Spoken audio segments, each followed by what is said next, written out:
तुम्हाला काय प्रोसेस वापरायची, कायदा कसा हाताळायचा तो हाताळा तुम्ही. आम्ही छातीवर गोळ्या घालायला तयार आहोत. दुसरी गोष्ट, बुलकुरवाडी मनमाड पासून 3 किलोमीटर अंतरावर तिथे विशेष बातमी. मनमाडमध्ये पेटला जमिनीचा रणकंदण. आमचा जीव गेला तरी शेती देणार नाही, बळीराजाचा प्रशासनाला शेवटचा इशारा. मनमाड प्रतिनिधी आमीन शेख. विकासाला आमचा विरोध नाही, पण आमचा बळी देऊन कोणाचं भलं होणार असेल तर ते आम्ही कदापि सहन करणार नाही, अशा शब्दांत मनमाडच्या शेतकऱ्यांनी आपला संताप व्यक्त केला आहे. प्रस्तावित MIDCसाठी सुरू असलेल्या भूसंपादनाच्या विरोधात आज शेतकरी आणि प्रशासन आमनेसामने आले होते. मनमाड येथील शासकीय विश्रामगृहात पार पडलेली ही बैठक अत्यंत वादळी ठरली. सातबाऱ्यावर प्रशासनाचे टाच, शेतकरी हवालदिल.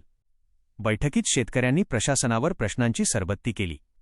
आम्ही जमिनी देण्यास तयार नसतानाही आमच्या सातबारा उतार्यावर शासनाने इतर हक्कात नाव लावले आहे. यामुळे आमच्या हक्काच्या जमिनीवर आम्हाला साधा कर्जाचा रुपयाही घेता येत नाही. ही आमच्यावरची अन्यायकारक बळजबरी नाही का, असा सवाल शेतकऱ्यांनी उपस्थित केला. पोलिसी बळाचा वापर, शेखरदादा पगार आक्रमक. या बैठकीला लोकशाही धडक मोर्चाचे संस्थापक अध्यक्ष शेखरदादा पगार यांची प्रमुख उपस्थिती होती. बैठकीत मोठ्या प्रमाणावर तैनात असलेला पोलीस बंदोबस्त पाहून शेखर पगार यांनी प्रशासनाचा निषेध केला. शेतकऱ्यांशी संवाद साधायला की त्यांना घाबरवायला इतका मोठा पोलीस फाटा तैनात केलाय, असा सवाल त्यांनी केला. तसेच न्याय न मिळाल्यास येत्या 2 मे रोजी मनमाडमध्ये रास्ता रोको आंदोलन करण्याचा इशाराही त्यांनी यावेळी दिला. सत्ताधाऱ्यांची दुटप्पी भूमिका आणि मजाक. बाजार समितीचे माजी सभापती दीपक गोगड यांनी MIDC प्रशासनावर कडाडून टीका केली. केवळ सर्व्हेर पाठवून शासन शेतकऱ्यांची मजाक घेत आहे असे ते म्हणाले.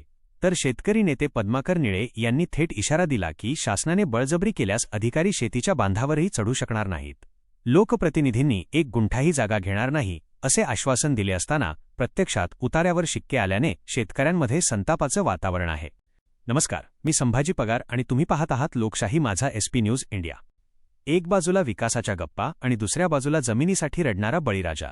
मनमाडमध्ये MIDCच्या नावाखाली शेतकऱ्यांच्या जमिनीवर प्रशासनाने टाच आणली आहे. आज झालेल्या बैठकीत शेतकऱ्यांचा संयम सुटला आणि प्रशासनाच्या दबावतंत्राविरोधात संतापाचा उद्रेक पाहायला मिळाला. आता 2 मेच्या आंदोलनाकडे संपूर्ण तालुक्याचे लक्ष लागले आहे. प्रशासन नमते घेते की शेतकरी आपला लढा अधिक तीव्र करतात हे पाहणे महत्त्वाचे ठरेल. प्रतिनिधी आमीन शेख, मनमाडसह मी संभाजी पगार आणि तुम्ही पाहत होतात लोकशाही माझा SP न्यूज इंडियास आवाज, जनतेचा हक्क. लोकशाही. नांदगाव तालुक्यातील मौजे, अनकवाडे व सटाणे या ठिकाणी प्रस्तावित असलेले महाराष्ट्र औद्योगिक विकास महामंडळाकरताचे भूसंपादनाच्या संदर्भात ज्या शेतकऱ्यांचे क्षेत्र संपादन येत आहे त्यांनी 17 तारखेला प्रांत अधिकारी कार्यालय या ठिकाणी येऊन निवेदन दिलं होतं. सदर निवेदनाच्या अनुषंगाने आज मनमाड येथे संबंधित सर्व शेतकऱ्यांशी चर्चा करण्यासाठी बैठक आयोजित करण्यात आली होती.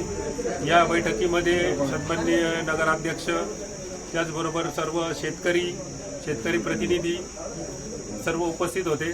यामध्ये शेतकऱ्यांनी निवेदनसुद्धा दिलेलं आहे आणि त्यांनी त्यांच्या ज्या भावना व्यक्त केलेल्या आहेत त्या सर्व भावना मी शासन स्तरावर आदरणीय जिल्हाधिकारी महोदय आणि MIDC विभागाला शेतकऱ्यांच्या भावना कळवणार आहे.